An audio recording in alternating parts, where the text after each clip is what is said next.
안녕하세요. 박형렬 회계사입니다. 극도로 체화된 암기는 이해한 것과 크게 다름이 없습니다.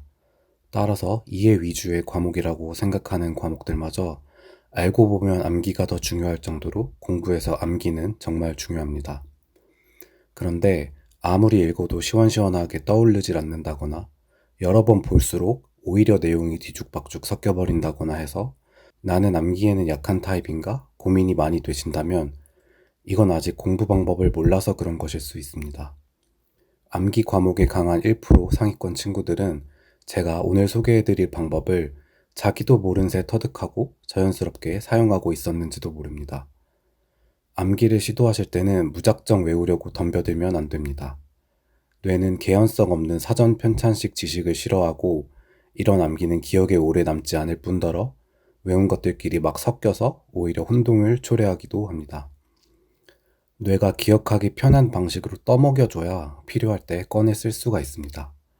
여기서 뇌가 좋아하는 방식이라 함은 잘 짜여진 구조화된 형태로 지식을 습득해야 한다는 것이 요지입니다.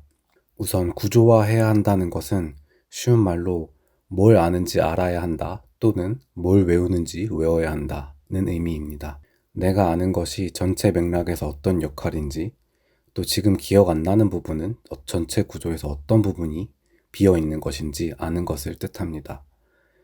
이게 되려면 책 한 권을 공부한다고 할 때 지금 공부하고 있는 지식 한 줄 한 줄이 전체 구조를 인지한 상태에서 어떤 맥락에 위치하는지 확실히 뇌에게 입력을 해주면서 암기를 진행해야 합니다.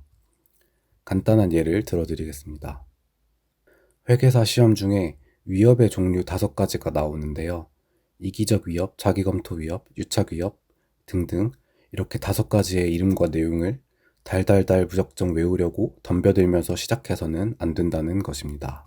그럼 어디서부터 시작해야 하느냐? 이 내용은 일단 회계감사라는 과목의 감사인의 책임이라는 단원에 있는데요. 우선 해당 첫 페이지에 감사인의 책임에 대한 재규정 정리라는 타이틀이 보이고요. 바로 아래 타이틀에 걸맞게 책임의 종류와 규정의 종류가 표로 나와 있습니다.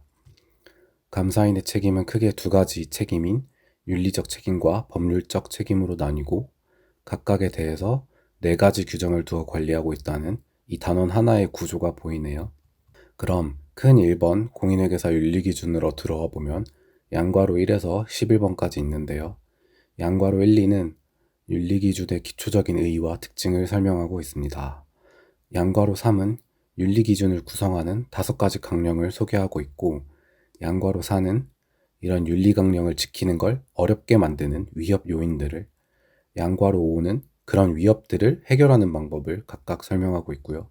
그래서 내가 암기하고자 했던 위협의 종류 5가지는 이 구조에서 어떤 맥락인지 뇌에 인지를 시킨 상태에서 암기에 들어가야 한다는 것입니다.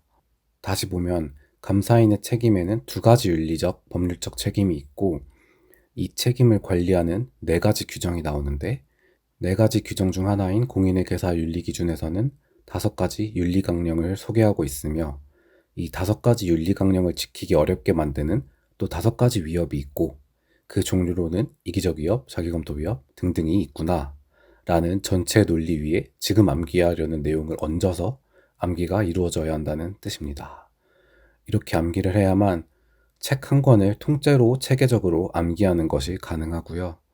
전체 맥락을 통해서 이해가 되기 때문에 당연히 암기가 더 잘 되고 시험장에서 문제로 만났을 때 어느 맥락, 어느 테마에서 출제가 된 것인지 파악이 되고 혹시 나중에 지식에 빈 구멍이 생기면 그 구멍이 어디서 왜 생겼는지 용이하게 보완하는 것이 가능해집니다.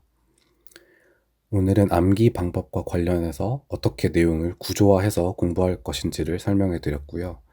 영상이 너무 길어지는 관계로 이 편에서는 실제 암기를 할 때 적용할 수 있는 좀 더 프랙티컬한 스킬들을 더 소개해 드리도록 하겠습니다.